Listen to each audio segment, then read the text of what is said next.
Ali ste bili deležni groženj ali žalitev na spletu? Pogosto. Ali so vam učitali, da ste pristranski? Tudi. So vam učitali, da ste plačanec politike? Tudi to. Ali so vam učitali, da lažete? Da. So kdaj grozili vašim bližnjim ali jih kako drugače nadlegovali? Da.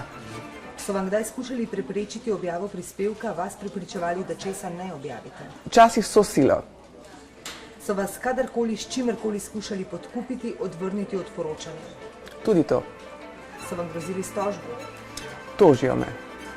So vam kdaj izrekali kakršnekoli spolne opaske, pripombe zaradi spola oziroma vas poniževali kot žensko? Njihovo podcenjevanje mene kot žensko jih je drago stalo. Bi vas kaj ustavilo oziroma bi kaj naredili drugače? Ne.